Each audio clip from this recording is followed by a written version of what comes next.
Kaleshwaram project దానిలో Medigadda barrage 100 కాంపోనెంట్లలో అదొక చిన్న కాంపోనెంట్. దాంట్లో కొంచెం ఇసుక జారి 2 పిల్లర్లు కుంగినాయి. అదేందో ప్రళయం బద్దలైనట్టు దేశమే కొట్టుకపోయినట్టు నేను 2-3 రోజుల తర్వాత టీవీలో కూర్చుంటున్నా. ప్రతి ఇంటికి చేరుకొని చెప్తా కాళేశ్వరం సంగతి ఏందో, ఎందుకు గట్టినమో.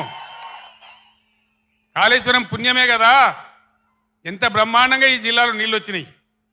ఏ విధంగా మిడ్ మానేరు ఎల్ఎండి నిండి ఉంటుండే, ఏ విధంగా చెరువులు చెక్ డ్యాములు మత్తళ్ళు దుంకుతుండే. చాలా దుఃఖం కలుగుతూ ఉంది మనసుకు.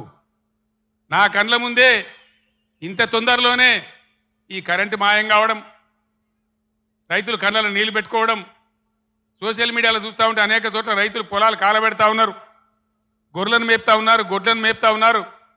వాళ్ళు అట్లా నాశనం అవుతుంటే కూడా నేను పేగులు మెడలేసుకుంటా పండవేటి తొక్త డైలాగులే తప్ప రైతు సోదరులారా భయపడకండి.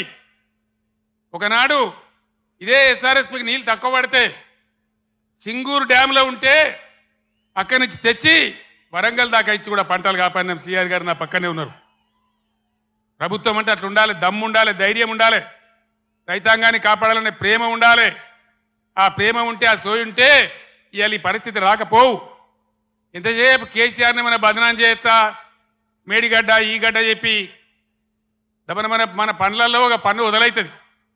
32 పనులు రాలగొట్టుకుంటామా, మొత్తమే ఊడగొడతామా?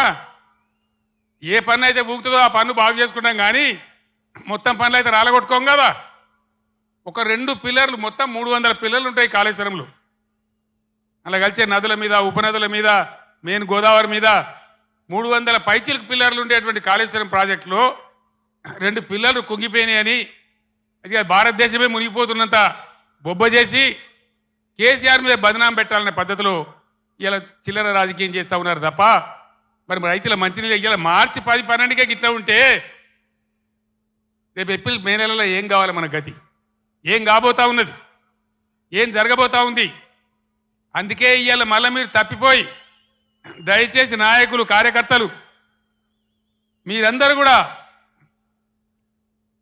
వినోద్ గారు కోరినట్టు గ్రామాలలో చర్చ పెట్టాలి.